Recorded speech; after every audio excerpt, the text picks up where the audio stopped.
Hey everybody, and welcome back to another episode of the I-5 Corridors Traffic Report. Tyson, Alger here, joined by Justin Myers, and yeah, it's still just the two of us. We went to committee. There was a lot of discussions. There was talk about expanding the pod potentially from the two members, which I think we all universally love, to we're going to have like 16 people in here next week. Just add more people. And every one of those additions is going to have ad space. So, yeah, exactly. So we have a few things to cover today. We have wrapping up the Blazers season. Just checking my watch. They just blew another 20-point lead. We have a little bit of spring game wrap up. I want to talk to you a little bit about Dylan Raiola because That's the official word from the I-5 corridor, and look out, Eugene Springfield's quote. Oregon's beat writer Tyson Alger. Dylan Raiola official statement is open quote. Close quote. So we're gonna do that, but we're kind of referencing off the top here. The NCAA tournament's getting expanded again, Justin. Yeah. So just so I make sure I have my bearings correct. The tournament I grew up knowing and loving had 64 teams. 64 teams. A beautiful, square bracket. It's almost like you could go from 64 to 32 to 16 to 8. Yeah. Very easily. Hold on, I'm doing the math. To 4 to 2 to 1. Exactly. Very easily. Very digestible. I don't even know when the time frame of this was, but at some point, maybe a decade ago, maybe a little bit longer, they expanded from 64 to 68. Well, is there an asterisk on there because it's the play? How the hell is this going to work, Justin? Because there's already too many damn teams in this tournament. Yes, there are. Every year there's a little bit of what team got screwed, but ultimately no teams are getting screwed. If you're a good basketball team, you're making the NCAA tournament. What the hell is the point of this, Justin? Okay. Other than cha-ching. So I have a very good friend of mine that about every other week when we have some free time, we have a phone call, we chit-chat. We think back of how we were growing up. And, at the time when you're growing up, you think that everyone who is in charge is qualified to be there. From the bus drivers to the coaches, the teachers, you feel like everyone who is in charge when you are a child, well, clearly they're qualified to do their job. And then sometimes you get older and you look back and you go, no, that person was a moron. They should not have been in charge of anything. How on earth did this person get any bit of authority whatsoever? So this is how I felt when I got my MLS MVP vote.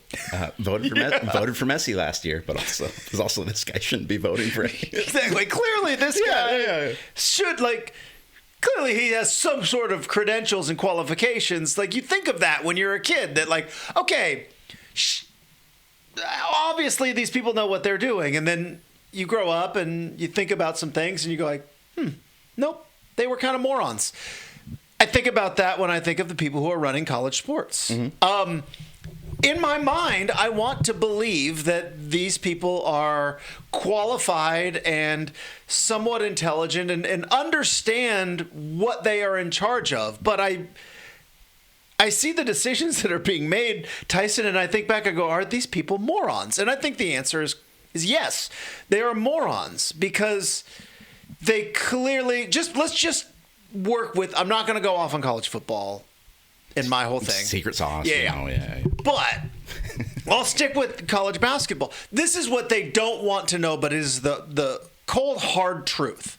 There are two things that made March Madness popular. Two things, and it's not cutting down nets, and it's not even crowning a champion. The two things that make March Madness popular is gambling, and it is upsets. Those are the two things. Everything else is fine, but let's be honest, by the Final Four, we're all kind of over it. Yeah. Oh, cool. Hey, they're playing basketball in a football stadium. That's cool. It's like the second week of the Olympics.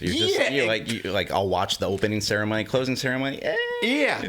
The reason that March Madness became what it became is because of gambling and filling out a bracket right? A 64-team bracket and filling it out. And then you got into an office pool, and those office pools became group chats, and now they're all done online now. But it's betting on these games. And the second reason why this tournament is so popular is it's the chance that David gets to beat Goliath, right? It doesn't happen in football all that often, but in March Madness, you get some, Missouri Valley Conference team that's been playing together for 9 years. They shoot 45% from three, and they're playing against a bunch of one-and-done kids from Kentucky, and this is intriguing. And it's the perfect setup, too, because it's set up right now to where that Cinderella can pretty occasionally run off a win or two, or maybe get to the Sweet 16, or oh my God, an Elite Eight. But we've never had that problem with college basketball, where at the end of the season, people are looking, going boy, we really shouldn't have had Loyola Marymount win the whole damn thing. Exactly. It filters itself out over time. So, in essence, what you are doing by expanding the tournament is eliminating the two things that make the tournament special, right? Anybody that thinks the teams that are going to be getting in this expansion are coming from any other conference other than the SEC and the Big Ten, maybe the Big 12. I got some oceanfront property in Arizona to sell you. If you think that this is going to open up for more teams like the new Pac-12 or cool logo, by the way, really cool logo, looks a little whack. Pac-12, we're like the old whack, but better. Who said we're whack? Yeah. These are going to go to the 15th place team in the Big Ten. That's who's going in this expansion. So you're not adding more Cinderellas. You're adding more mediocre to bad major conference teams because they all want their payday. So, and if you think expanding it to 74 is going to help fill out brackets, people will still always fill out brackets, but the more you keep throwing in there, I think the less intriguing or the less interested, Jim from accounting who doesn't really watch sports, but he might fill one out. It's 74 teams. Well, it's the two things that make this tournament special, and now you're eliminating both of them. They're morons. I was about to say, I'm able to get my wife to fill out a bracket maybe every other year. She's not a college basketball fan, but if I give her enough heads up, I can print out a bracket, we'll fill them out, and it's, she'll pay attention for the first two games or so, and then whatever. Filling out that bracket takes, for somebody that's just going on strict gut. Yeah. It's probably a 15 to 20 minute exercise or so, and that's right at the top end of her attention span for doing this. You add 8 more teams or whatever it is. I think, she doesn't want to fill out 74 teams, And are there going to be... Are 74 teams even going to fit neatly on the piece of the paper? That's what they're not considering about all this. 64 prints real nicely. Now, what's adorable is you and I are talking about printing these out, which is really funny, and that's cute, and hearkening back to the days of Sharpies and highlighters, right? Google it, kids, right? You used to fill out your bracket in ink, and then as someone would lose, you would Sharpie them, and as someone would win, you would highlight them, and it was a better time as opposed to just looking at some app. So obviously, the only reason for this is money, because there's the main thing going around all the internet yesterday was I saw about 1,000 different who was asking for this memes. I'm continually impressed at the stubbornness of those brilliant people who run college sports, who keep going, oh, you guys don't want this. Cool. We're going to do it anyways. We're going to do it anyways. There's been this continuing narrative for about the last decade about how college athletics is dying and getting worse and worse and worse. And sometimes it just feels like they're lighting the match and igniting all of that. But my question to you is, since this is an Oregon-themed podcast, the Oregon Ducks obviously did not make the NCAA tournament last year.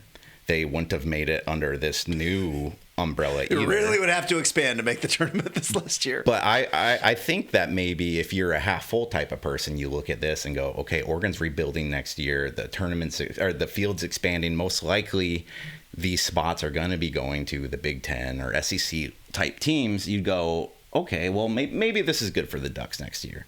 You know, maybe this opens up a door to where you don't necessarily have to get the transfer portal perfect, because they have to. By the way, I was listening to some Oregon podcast last week, and they were like, "There's another Oregon podcast," and they were saying that, boy, Oregon really needs to add a guard. It's like, no, they need to add everybody. They need to add, like, they need depth everywhere. So you think that this might be an easier route for Dana Altman to get his mojo back, but I'm also thinking expanding this isn't really meant for Oregon. Like, Oregon expects itself, like, under the Dana Altman legacy to be in that top, like, to not even be, like, around the bubble, right? Obviously, that's kind of been the case the last couple of years. But there are teams that have been kind of mid-range around in the Big Ten. Like, maybe they make the tournament, maybe they don't. Maybe they don't really care.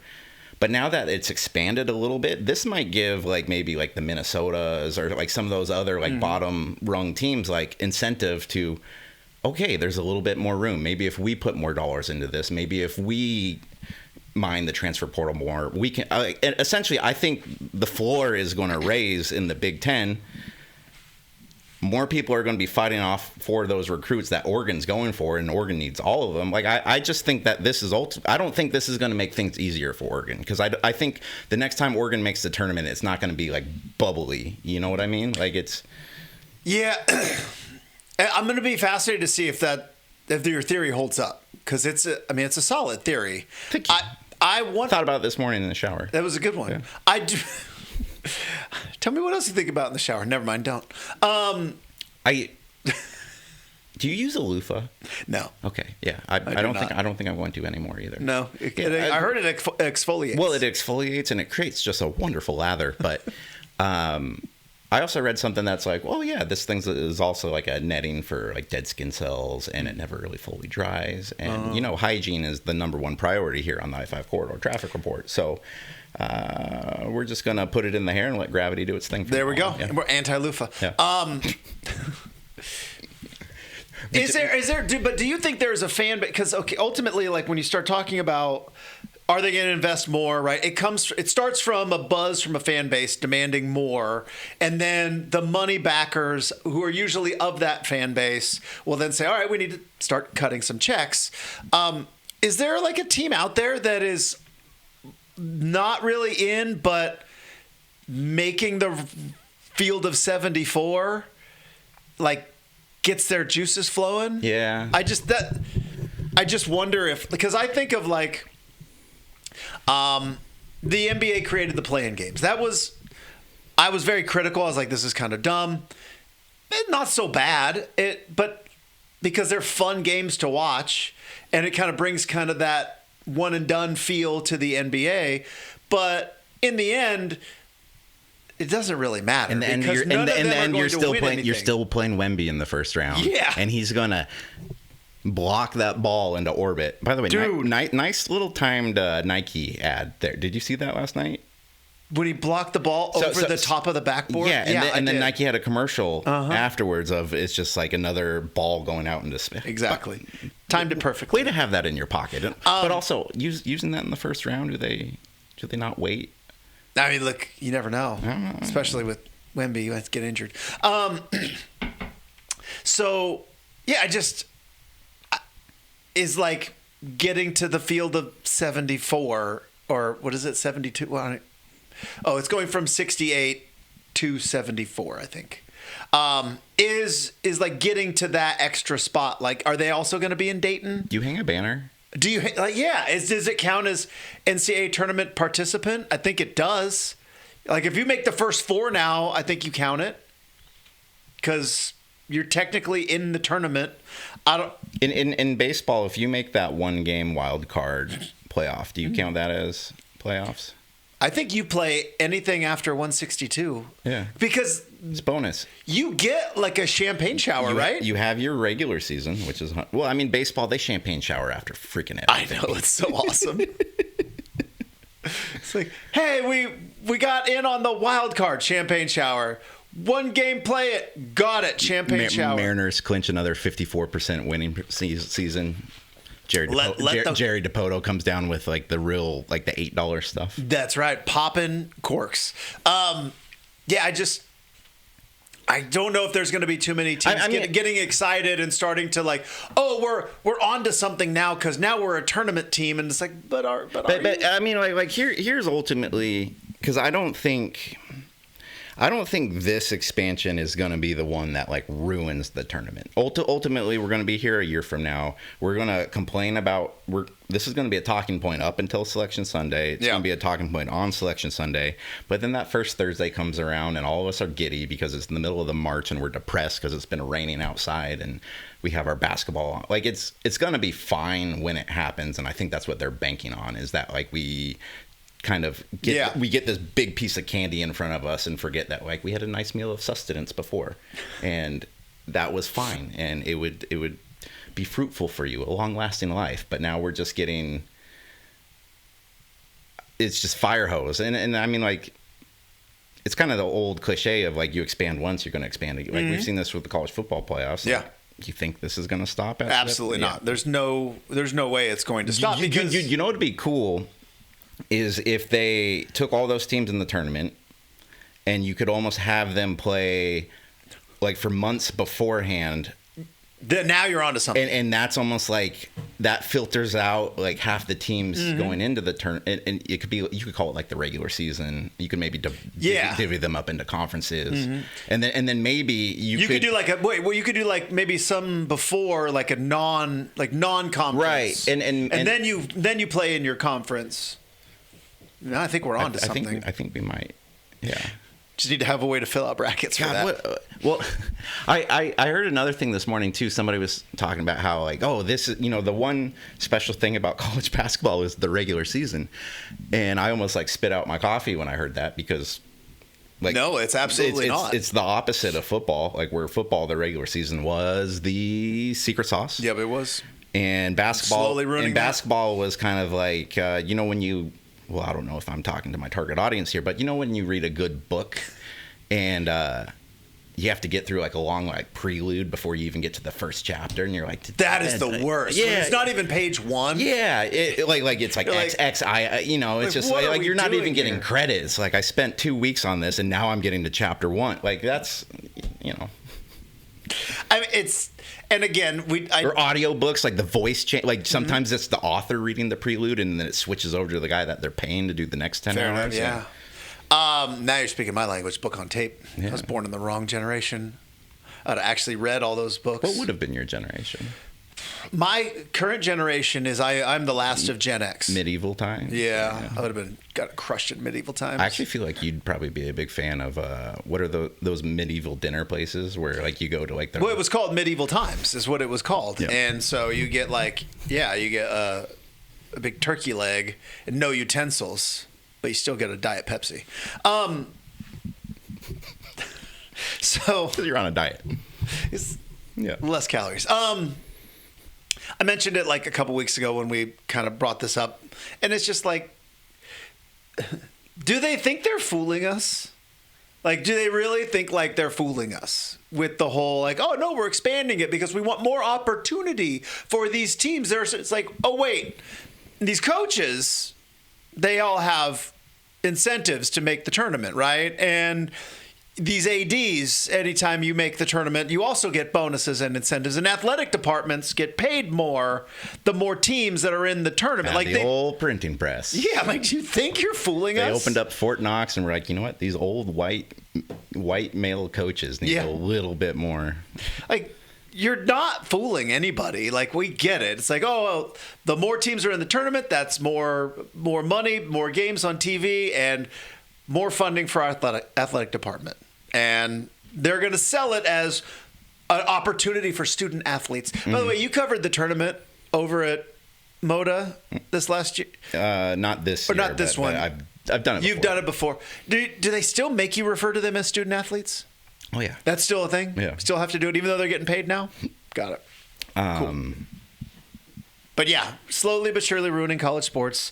thinking that people in charge are actually smart, and it turns out they're morons. I mean, I went to Chicago for the Big Ten tournament, which used to be 15 teams, and this year they expanded it to all 18. And as we discussed, that was a waste of a day. It was a waste of money. It was no team that is, especially if it is a Power 4 team, Big Ten or SEC, none of those teams that are cracking that last bubble are going to stand a freaking chance in the tournament. Like, they like, especially let's say 15 teams from the Big Ten get in now. Let's pretend there's no Big Ten tournament. That means Oregon would have got in because I believe they were the 15 seed. Yeah. Maybe they might have been the 16, but regardless, let's say Oregon's under that guys. They're 14 or 15 seed, maybe even a 16. Why not? If they would have played North Carolina or Michigan or any of those teams first round, they lose by 20, 30 points. Yeah, I guess because they did that during the. I mean, Oregon played Michigan tough during the regular season, but you guys know what I mean. Like, it's just like that. That's kind of like the barrier there. Like those are the teams that would. Well, and here's the other part. Maybe we'll put a button on it as well. You've seen the corruption in the college football postseason, that it goes for far too long. And if you make it like Oregon did into the Final Four, you have players transferring out because that's when the transfer portal window is open. And so teams that are not in the Final Four are like actively recruiting. So if you keep expanding the basketball tournament, right? These players on like. You mean to say there might be some guys that decide that, you know what, maybe I might opt out, or maybe I don't want to try hard, maybe I don't want to get hurt. Like, exactly. It's just the tournament. 74 teams make it. I'll be back next year on another team. So why on earth would I play? Yes, okay. I do believe that. Also, that wouldn't happen. I mean, also there was a player for Oregon that 2 years ago, Oregon fans were very excited about. Came from a local high school and has now decided to move on from Oregon. And Mookie Cook? Close, and that player you watched this year, Tyson, kind of check out. Mm-hmm. Not really engage, clearly wanting to be somewhere else. And in some adding an extra week of practice in an NCAA tournament game, that's not going to help these. Sometimes you just need to turn in your gear and end the season, right? Oregon's basketball season was shit. Turn in your uniform. I don't know if they do that anymore, but you probably get to keep everything now. But just let's have our exit interviews, let's end the season, and let's just move on. You think the NIT folks were just like, oh, come on, we're dead already? Oh, good God. Oh, come on, guys. We're just trying to have our nice little tournament over here. Great. Let's put a button on that. Boom. Let's stay on basketball, though. Blazers season came to an end last night, 4-1. Weird series. They blew 2 double-digit leads in their home games. Last night was even weird, too, because at one point they were down by 28, and then I turned the TV on in the fourth, and they're down by, I think they got it down to 9 or so. Came close, got it to 9. Yeah, so it was like, well, and then Wemby hit Denny's shot into orbit. He really did. Wemby's going to be a problem for 10 years. Oh, by the way, I do want to make one statement. I think it was a couple podcasts or last week's podcast. I think I made the claim that, well, at this point in their careers, Denny's probably better than what Dame is. Yeah. I want to take that back. Just because watching that game, and I know it's tough for kind of like a mid-sized player to try to score when Wembanyama's in the paint. Fair enough. So I'm watching that. I'm going boy, they could really use an outside shooter, somebody that can create their own shot. Boy, Dame would be. And we don't know how Dame is going to be next year, but I think they could have used him in that series. Really could have used him. Really could have used anybody that made threes on a consistent basis.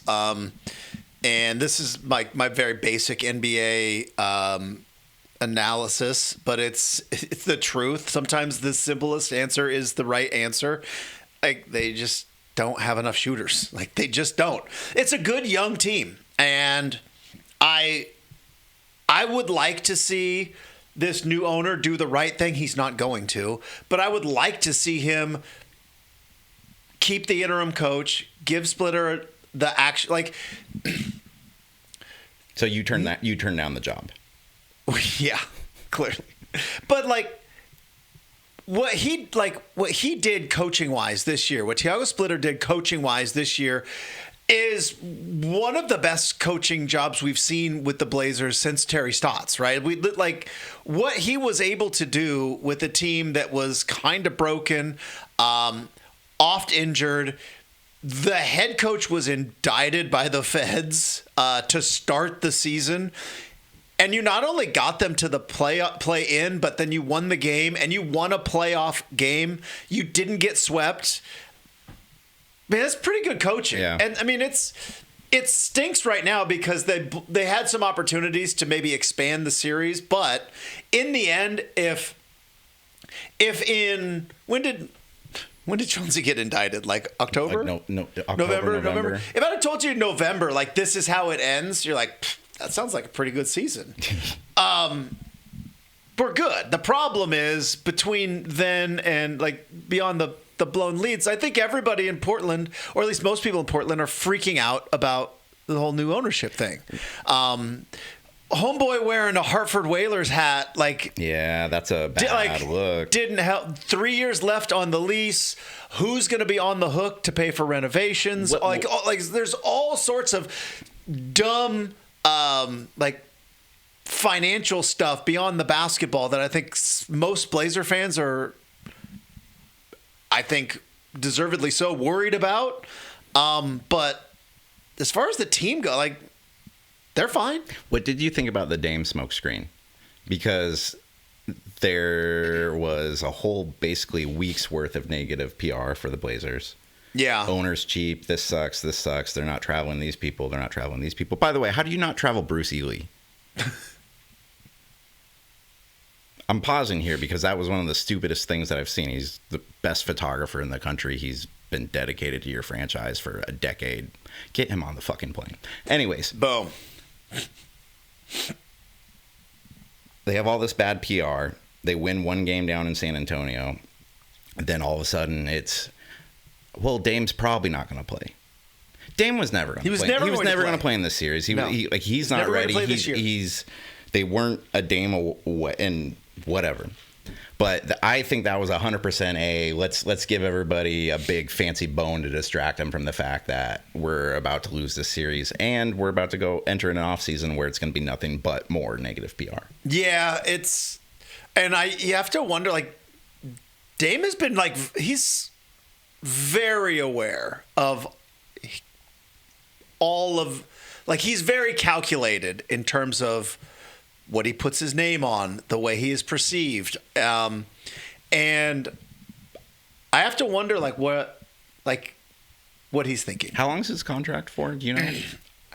I believe it's 3 years. Because there's no, I could be wrong, but I believe it was 3. There's no way if this goes worst case scenario and the team moves. There's no way Dame goes with them, right? Absolutely not. Like that would be like Portland reputation suicide. Yeah, I don't think any way, shape, or form. Like all of a sudden, if like take the Sonics for example, it'd be like if not Kevin Durant because he was just a rookie then, but it'd be like if Gary Payton went down to Oklahoma City and won a championship with them. Or I don't know. It'd just be. Yeah, I mean, the whole thing with Dame, like when he went to Milwaukee, like his entire family still lived here. Yeah. His children are here. His brother was still coaching high school. Exactly. He would come back. He's got a car dealership. I mean, crying out loud. So I don't. They don't have cars in Milwaukee.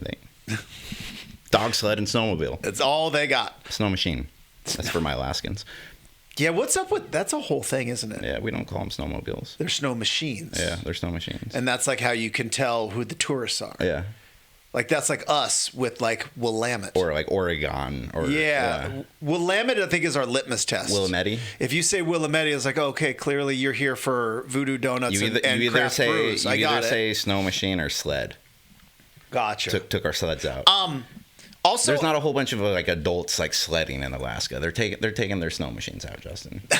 There's also There's a show on, I think it used to be on HGTV, is the Maine Cabin Masters. You ever watch the Maine Cabin Masters? Mm-mm. They're awesome. They're just a bunch of dudes from Maine. They take these old cabins and they're from Maine. I thought they were like the Maine. No, Maine, the state.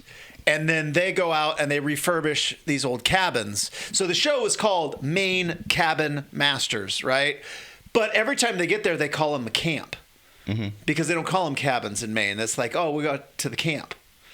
And I feel like that's like the snow machine. Well, and also you're like a 3-hour drive from New York City. Like that's not camping. Like it's. So, what were we talking about? I don't remember. Dame. Yeah. Oh yeah, Dame. So, yeah, I think Dame is back in Portland to stay. I mean, I'm still of the, and my apologies to any of our Seattle listeners, but like I'm still of the, they can't do that, right? Yeah. Like there's no way, right? I mean, well, everybody in Seattle is like, this feels familiar. I mean, there's no way. I mean, like our old owner, he's the Starbucks guy. He wouldn't sell to somebody that's not, yeah. No, I can't. So like someone who is like, so you have an owner who is local and like focused on the Pacific Northwest, and then in one situation, that owner then sells to somebody from Oklahoma. In this situation, sadly, the owner passes away. And then instead of that family selling to another local billionaire. Is there any in this town? I feel like there's one. Yeah, who maybe wanted to own the team. Instead of doing that, you sold to a dude from Texas who owns another franchise in North Carolina who moved them from Connecticut and then wore that hat. Yeah. There's no way. I wrote a column a couple of years ago. I just called a bunch of people morons like 20 minutes ago, and maybe I'm being the moron here. When they denied Phil's bid to buy the Blazers, I wrote a column saying, I was like, it was an open letter to Mr. Knight. And I was trying to convince him to buy a hockey team, build a stadium, move hockey team to said stadium. Let the Blazers flounder, get the fan base down there. Eventually, the Blazers drop in value because like nobody wants to go to this crappy Moda Center when there's hockey. Yeah, hockey in Tualatin. And eventually they'd be forced to sell to Phil. I didn't get any no traction on that. No response traction on that. But I still think it's a good play. You know, like So like I don't know, like maybe another billionaire refurbishes an old arena, brings in a new team. Gives it a fun name. Should we start a campaign, the I-5 Corridors Traffic Reports campaign for billionaire resettlement? Come to Oregon. Yeah, let's go. We'll put you up. You can sleep on our couch. Mm-hmm. You just have to have about $3 billion liquid. Yeah. And a desire to buy a franchise that we want. Yeah, we'll go ahead and spend all your money. Don't worry about us. Yeah, exactly. Like we'll make it easy on you. Yeah, I hope this is all just fodder and worry, but also we need things to podcast about over the summer. So it's very true. Where's he move him to? Nashville. I mean, he's got an arena in Carolina, doesn't he? Yeah. But there's already the Hornets are already there. Oh right, yeah. Well. I've heard like his team's in Raleigh, or the Hurricanes are in Raleigh, I think. I don't know. They just like it's like the and also I don't know city differences between North Carolina and South Carolina. It's all is Georgia in there somewhere too? How did Carolina become a play? Well, they got 2, and that's cool. But like then, so like they're very independent of one another, right? Like when it comes to football, because like Clemson is in North Carolina, but then when they want to just go like, no, we're the Carolina Panthers though. Like, but wait. Yeah. Who is it? Is it North or South? Like, don't worry about it. We're together on this one. All right, but like football, when college football is like, no, we're very, very separate on those two. So when the Blazers move away and the Sonics come back, maybe they just go like we're the Northwest Sonics. The Pacific Sonics. Somebody's gonna try that too, because as we know, like everybody wants to believe that like Portland might as well is just like a hop, skip, and a jump from Seattle. Like people don't realize how far the two cities are. Oh yeah, they're right next to one another. It's like, no, it's. I mean, it took you like 40 minutes to get up here today, and we live in the same city, bro. I'm sorry about that, by the way. I know you wanted to podcast at 2:00 today, and it's all right. Traffic's better then than it is at. Turns out 9:00 is rush hour. Tough time to get around. Also, it's a beautiful spring day in Portland, and as much as springtime, when we get springtime in Portland, it is fantastic. It's like a gift from Mother Nature, and you just take it. But then also every construction crew is like, all right, we got 24 hours. Let's start jackhammering shit. So that's what I got on my way here. But not here to complain about traffic. Well, spring, that's a good segue because it really is. Oregon spring game was on Saturday. The Ducks won. Boom. One of the Ducks. Which one? We don't know. It was combat versus fighting. Works for me. Yeah. I had a good time. It was great weather. It was a fascinating game because I think this is probably like my 12th or 13th one I've been to. I've been to Springer games where the Oregon has tried harder in terms of the event.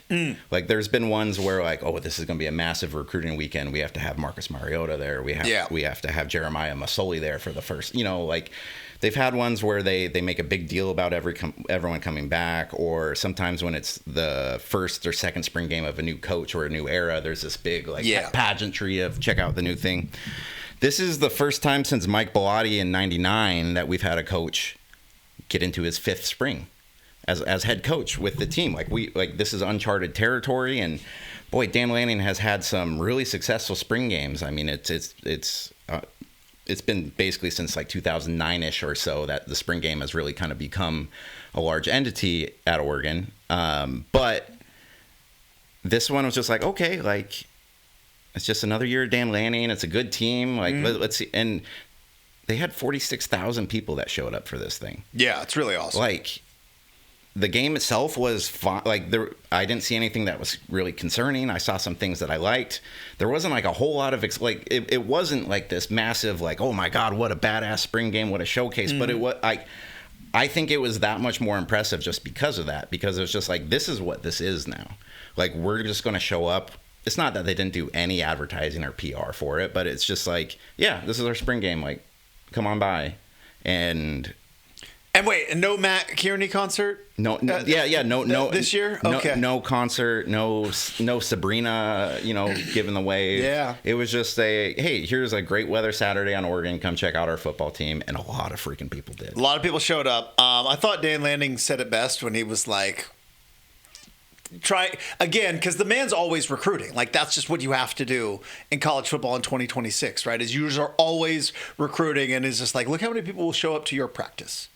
And there's not a lot of West Coast teams that can say that. And that's the advantage that Oregon has over, I think, the majority of teams, if not all of the teams on the West Coast, is that they can run a practice and 40,000 people will show up to watch them scrimmage each other. As long as you play the fight song and you do a version of Shout and you open up the parking lots and let some people grill and have some have some pregame drinks and make it almost feel like a game. Like we will show up for practice because that's how good the experience is at Autzen. So I thought it was a really good way to kind of sell that. Hey, this is a practice, but like Autzen is an experience, and it's the one of the many things that I think Oregon has an advantage of over everybody is that it's not about finding out anything at the spring game, right? And I know a lot of people in the media, because when I used to work with all of y'all, you guys would get like very, very testy about how we don't get to see anything, we can't watch anything, and then you get to the spring game and you're like, okay, we want to see all this. Whereas like fans are like, we don't even really care. We want to know, when does the gates open? Can I grill? Are they going to sell beer in the stadium? Do we get to do Shout? And then the kids all leave and enjoy their beautiful Saturday day drinking with, what's the stuff in the jugs? were they called Borgs? That's it. Drinking whatever is in those milk jugs. I saw a lot of that on TikTok, popped up on my TikTok feed. And that's what it's become. Two things I thought about in your response. One, there isn't anything else like this on this half of the country. Like no other program does it like this. Yeah. No other Big Ten team on this half of the country. No other like smaller teams. You can look back 3 years ago when it was like Dion's first spring and ESPN was there, and I was like, oh my God, they put 40,000 people in Boulder for this one. That was one time. Yep. Like I think their spring game this year had like 1,000 people. Like that just kind of shows that like it's easy to do it once. Yep. Create a spectacle. But it's harder to kind of make that your thing. In terms of us reporters getting all nitpicky about not seeing anything, I'm fine with it for the most part. The only time that gets me, because I'm very realistic, it's spring. Like none of this really matters. Like any person that we're writing about will probably be writing about in the fall too or whatnot. But not being able to see anything hurts just from the fact that like last week in anticipation of the spring game, I wrote a feature on freshman wide receiver Gatlin Bear. He was the 5-star Idaho speedster who took the 2-year LDS mission. He's back back with Oregon this spring. And everybody said like really great things about him. So quoted Drew Maringer, quoted Ross Douglas, talked to his high school coach. And so Thursday for the spring game, that was kind of my preview. Just like, like we know the Dante Moores, we know this, but like, this is what this game's about, is like seeing these guys. Turns out Gatlin's been hurt like the last 3 weeks, like hasn't been practicing and didn't play in the spring game. And so like, I'm just sitting there going like, like that is a bummer. Maybe just a little hat tip or something hey, he's not going to play. You might not want to. Yeah. I mean, the story still works. Still a good story. Yeah. Cause I'm excited about him in September. Yeah. Cause it's not like he's out till like fall or anything. Like it has no impact, but just from like, hey, here's who you should watch at the spring. Check out his jeans. Yeah, well, so my point wasn't. It was a slight dig at you guys. No. That's my fault. No. But it was warranted. But because I did it too. Like I did my fair share of pregame shows for the Oregon spring game, and we would sit there and for hours. Like sometimes our pregame show, because back in the day they would do a running clock because the game wasn't on TV, and it was like let's just do a running clock. So because Bellotti was obsessed with the spring game, the only thing that can happen is if we get out healthy. That's it. Nothing else good can come from this day other than just getting out healthy. We will not make any progress. This is a fan experience. Come to the stadium as long as nobody gets hurt. And so they would just run a running clock. So like my pregame show was longer than the actual spring game. Right. Like the pregame show was 2.5 hours. Spring game was 90 minutes. So I did my fair share. Like, this is who you got to watch for. And then and I think what I've learned is ultimately fans just want a sunny day. Yeah. They want to see the uniforms out there, and they want to hear shout in April and just kind of think back. Like, and I do think for me, because I am a crazy fan, I did care about the quarterbacks, which we're going to talk about here in a minute. That was my assignment. Yeah. For the spring game was I want to see what does Dylan Raiola look like in an Oregon uniform, and he looked pretty good. Yeah, he looked pretty good. There were two things, because I'm in the camp of I don't have a good enough analytical football mind to see fully non-competitive football and be able to make inferences out of it in terms of like how the offensive line is doing or defensive linemen, or you can't tackle people. Or, I mean, you can, but you can't touch the quarterbacks, etc. I do think that you can glean a little bit from the quarterbacks, and I think you can glean a little bit from the wide receivers and defensive backs. So when the rosters came out, one of the things that I was excited about was DeCorian Moore and Brandon Finney were on opposite teams. Stud sophomore wide receiver, stud sophomore cornerback. They might be two of the best young players at their position in the country. And in the first half, we got to see them line up quite a bit against each other. And DeCorian Moore's really good. Like, He's really good. Just really good. Brandon Finney's really good too, but my impression out of that was, whew. The other thing with Dylan Raiola. Oregon has a very, very good quarterback coming back this year in Dante Moore. He, for part of the season last year, was in the Heisman conversation. He had his ups, he had his downs. I think overall we'd probably graded it as like a B+ type of season, especially considering his youth. They bring in Dylan Raiola from Nebraska, who has just about the exact same level of experience as Dante Moore. He was the same level of prospect as him when they came out of high school. They have just about the same amount of career starts.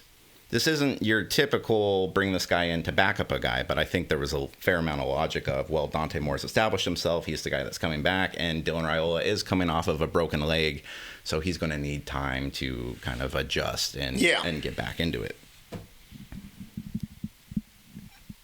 Dylan was awesome in this game, man. Like, yeah, and again, like you're not under like the most hellacious pressure. It's not the hardest things, but the touch or like his record, like on that Evan Stewart touchdown where I think he went 60 or 70 yards or whatever, he quickly saw Evan was in a one-on-one man matchup. Evan took about 3 steps before it was clear he beat the guy, and the ball was already out of Dylan's hand. And it's just a nice, perfect floater, lands right in the breadbasket, gone, touchdown. You go, all right, I like that. Let's see what else you have. He had a couple other nice deep balls. I think ultimately the tough thing in Oregon's offense is it's easy to look at a prospect like that in a spring game and see the arm and see the talent and go like, oh, yeah, I see what they're going for. Ultimately, Oregon's offense is really predicated on having a very efficient and accurate quarterback who can stretch when need to, but the last 4 or 5 years of Oregon's offense has been a lot of kind of like, what was it that Lanning called it in the Penn State game? Cuts. Yes. Or death of 1,000 cuts. Death of 1,000 cuts. So, yeah, man, I was intrigued. That's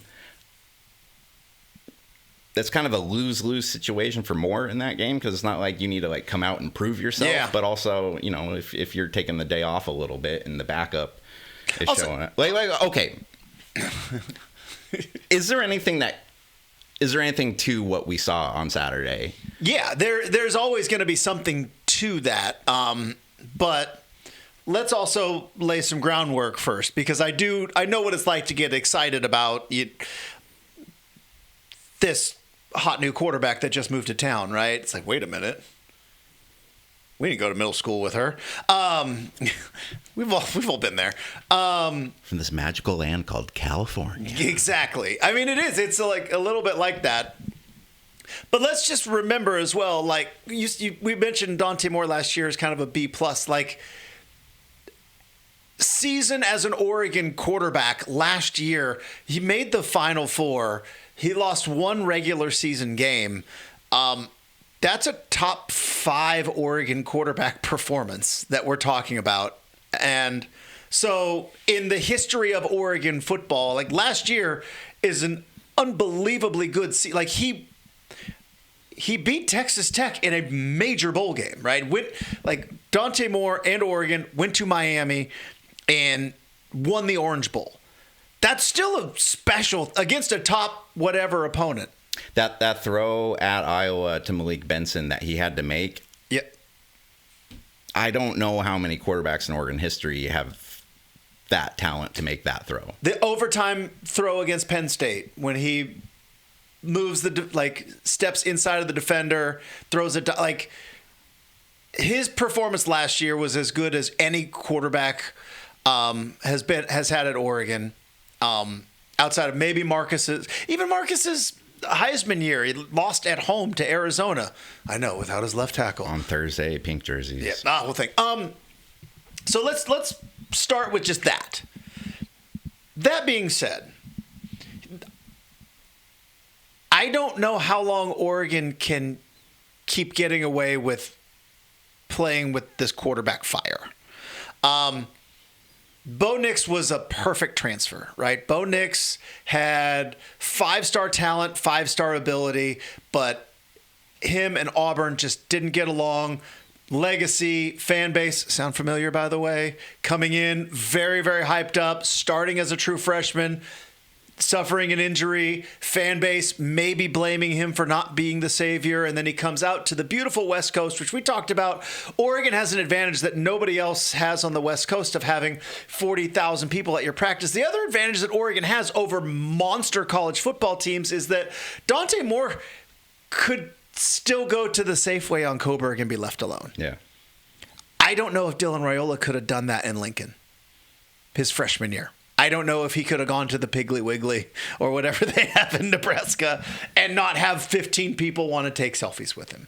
I mentioned that a ton when Bo Nix was in the biggest bubble ever in Auburn.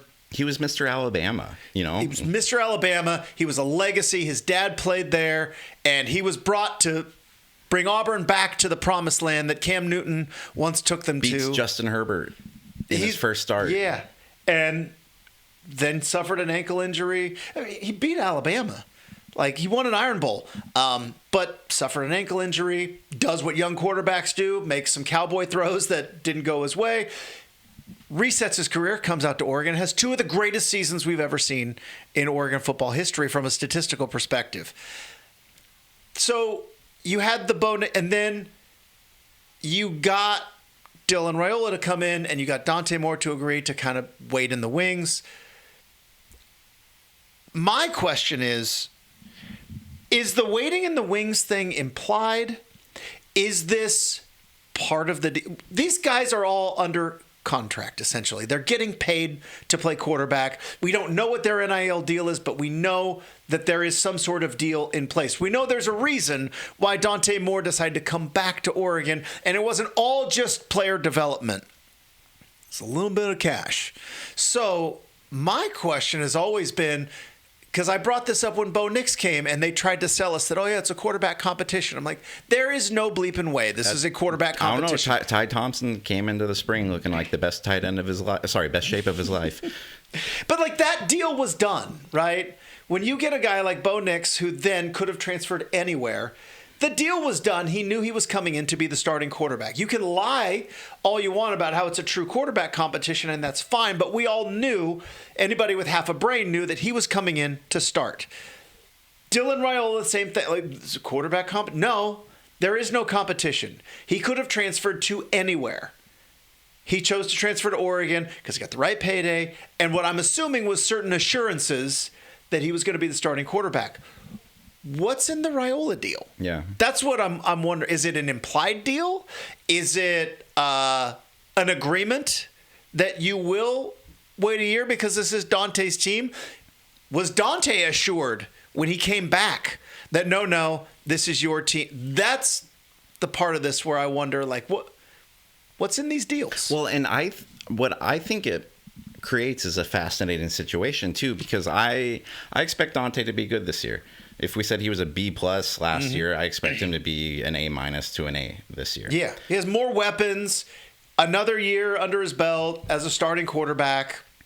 Year 1 to year 2 as a starter, you always make a leap, usually. I don't know if being 5 to 10% better changes the results of Oregon's 2025 season. Like, I don't know if all of a sudden you're beating Indiana in that Peach Bowl. Maybe you don't throw the pick six first play of the game. It kind of changes the flow. Yeah.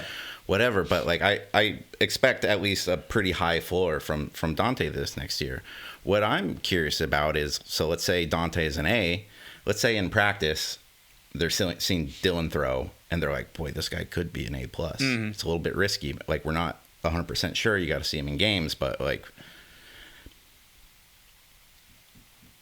what would need to happen for Dante to not be bad, but to have that essentially, would it be worth it for Oregon to make a change at some point if they think if it's even just worth one game? Because if you make that changes a whole lot of things then too, because that signals to a lot of the other transfer quarterbacks out there too that, like, it might not go. Like if you fuck over Dante Moore after he decided to come back and like this, and like I don't know, I just think it's fascinating, and like I don't expect that to happen, but I don't think we've ever had a situation really in Oregon history, maybe other than Anthony Brown and Tyler Shuck, who weren't at this level, of having two quarterbacks who are very similar ability-wise on a good team. You texted me that yesterday, and I was trying to think of like and I had to go back to like it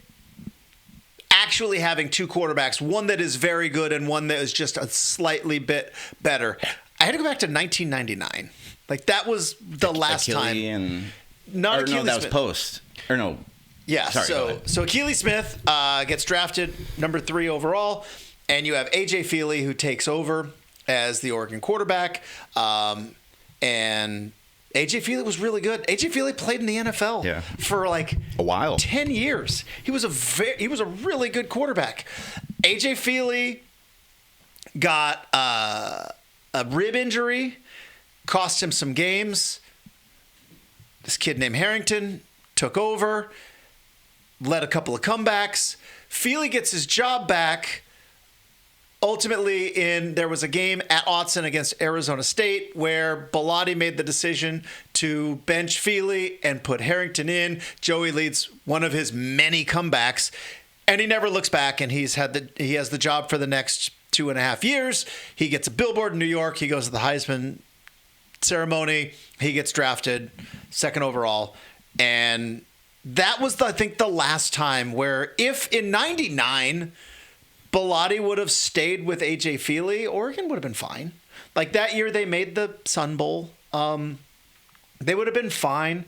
But there was something a little extra about Joey Harrington, and clearly 2000 and 2001 they win the conference in back-to-back years, and in 2001 nearly play for the national title. So that's the last time I think the scenario that you mentioned has had. There's been some quarterback battles. I think of Jason Fife and Kellen Clemens in 2001, but ultimately I don't think Fife was kind of that guy. The other interesting quarterback issue, which it never got to the level that we are talking about, is Darren Thomas and Marcus Mariota, right? Darren Thomas just won the Rose Bowl. He's a junior, and he a very solid B+. Very solid B+ is, by the way, the quarterback of a revolutionary offense that changed college football. Now, a lot of that might have been some of the scheme. A lot of that was Chip Kelly. A lot of that was LaMichael James. But Darren Thomas was still the quarterback, and he had just won the Rose Bowl, and something an Oregon quarterback hadn't done since the 10s. They beat Penn the last time, an Oregon quarterback. And so Darren Thomas mysteriously goes to the NFL draft. He goes undrafted. I believe his next game was for the Arena League. And Marcus Mariota takes over. And to Chip Kelly's credit, he never let it get that far, right? Because say what you will about Chip, especially Chip lately, but like he saw that if I let this get to training camp, we're in trouble. Yeah. It, as they say, nipped it in the bud. So that's really kind of the last time anything, because as we mentioned, Bo Nix, Ty Thompson, that was never, it was never a thing, right? They pretended it was never a thing. And Justin Herbert and whoever that Willie Taggart was trying to conjure up some competition with, was it 3 different dudes? They all transferred, by the way. That was never a thing. Even during the Dylan Gabriel, Dante Moore backup year, which I think you could make an argument, Dante that year was probably one of the better backups Oregon's had, even though we didn't really see him play that season. There was at least like a separation there of like, okay, Dylan's coming in here as one of the most accomplished college quarterbacks of all time, and Dante is coming off a weird year at UCLA and actually like has shown that he probably needs the time to adjust. What's so different about this story, though, if you want to like compare it to the Marcus Darren Thomas thing, under this example, it would be Dante Moore suddenly going undrafted. And that's not like Dante Moore might be the first pick in next year's NFL draft. I don't think if this situation plays out, because I think we agree this probably would be worst case situation. If Dante Moore gets back, like he's probably not going number one all over, but like this is like nobody thought Darren Thomas was going to be playing on Sundays. You know what I mean? Yeah. I think there's a lot of people that expect Dante Moore to, and so. Yeah, I mean, I think Oregon fans and us media are pretty damn spoiled too to even be really kind of like, oh, is there a quarterback controversy? Because Dante was, as you said, it was one of probably the best 5 quarterback seasons of Oregon history. They lost one game during the regular season. They made it to the Peach Bowl. I don't think Dante Moore was the. They lost to one team last year. Who won the national championship? Who win the national title and had the Heisman Trophy winning quarterback who just went number 1 overall. I know they were wearing Indiana colors, but like that's an incredible season. But it's just that's the one problem Oregon hasn't had to deal with yet since it became a elite talent recruiting school. Yeah. Is generally there's been an expected gap between the two quarterbacks. It's either you have a veteran and a younger guy, or it's just like, that's so much better than everybody else. Mm-hmm. Now, when everybody coming into your system is incredibly talented, and this guy was a top 10 recruit in the country, and this guy was a top 10 recruit in the country, like I still think Dante Moore is better than Dylan Raiola. He's been a better quarterback in college than him so far. But the talent gap's not that far away. And if this development thing is real, that, everyone at Oregon likes to trumpet, who knows? But I think it's a good situation for Oregon to be in. It makes me wonder what would have happened last year if Raiola was the backup and you have that Wisconsin game where Dante goes out early in the second half and Brock Thomas has to come in and Thankfully, Wisconsin wasn't very good, and Brock Thomas played fine that game. But Ducks are probably feeling a little bit different in that situation if you have Raiola versus Brock Thomas. And, what if Raiola came into that game and threw 3 touchdowns? I mean, this is all hypothetical, but you're right. I mean, that is the one thing that it's not because it doesn't have to be bad play. It could be like an injury, like a guy misses a game or two and somebody gets hot. Okay, so. Hypothetical scenario, which isn't out of the realm of possibility. And again, this is part of I know I kind of gave you a little guff about the whole wanting to see practice, but there is a bad side of not letting anyone see your practices is it lets the imagination run wild. Oregon fans were convinced that Ty Thompson was the 5-star recruit that he came in, and clearly he was not because he couldn't even stay on the field at Tulane, but they never saw him practice. And so when they started chanting Ty Thompson because Anthony Brown wasn't playing very well, you look back and you look very foolish at that time. So here's the interesting scenario is let's say Oregon is in a position against Washington. You're at Autzen. Offense is a little sluggish. You have to win this game to make the playoff. And, do you, in case of emergency, break glass? Because I mentioned it a couple weeks ago, Dan Lanning, for good reason, idolizes Nick Saban. The scenario that we've talked about has happened. Mm-hmm. The difference was players weren't paid, and Nick Saban was pretty much already established as the greatest coach of all time and didn't have to worry about recruiting repercussions when he took a guy who was going to be drafted in the NFL, win a Super Bowl and an MVP to the bench for a true freshman from Hawaii named Tua Tagovailoa. That happened. But that's Nick Saban in the peak of his powers, could do whatever he wanted. I love Dan Lanning. I'm not sure he's in the peak of his powers. There's still can he win the big one hanging over him.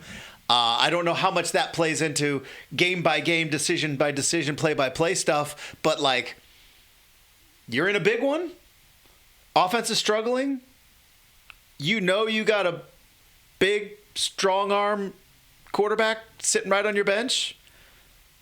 What happens in those games?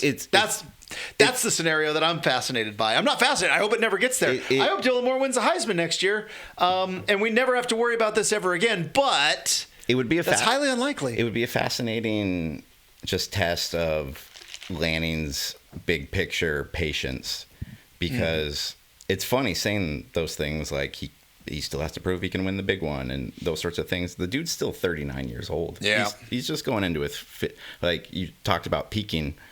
I hope he hasn't peaked yet. Nick Saban probably didn't peak until his mid-50s, 60s or so. Like, conceivably, Dan Lanning still has 15 years to, like, grow his legend or whatever. But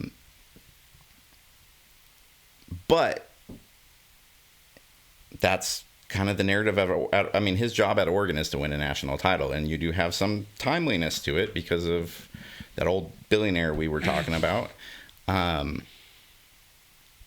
I wonder if there ever gets to a situation where he's considering breaking that glass, but it's kind of like measuring do I need to win this all right now versus how does this affect the next 5 to 6 years? Because this is where coaches kind of earn all of the very absurd amount of money that they get paid, is that sometimes you have to play checkers, right? Game in front of you. I need to just move this piece, take that out. I need to play checkers. Sometimes you need to play chess at the same time and think, what is going to happen 3 moves, 4 moves, 8 moves down the road in the middle of a game, right? Like, I remember this happened with Bellotti once. He always said, funny enough, I think it was Darren Thomas. Or no, I take that back. It was Dennis Dixon. And there was a game, and Dennis Dixon was redshirting that year. And back then, if you played one play of one game, your red shirt was burned. And brought in Dennis Dixon, I believe it was against Boise, and burned his red shirt. And everybody was like, well, what did you do that for? And he's like, I'm trying to win this game in front of me.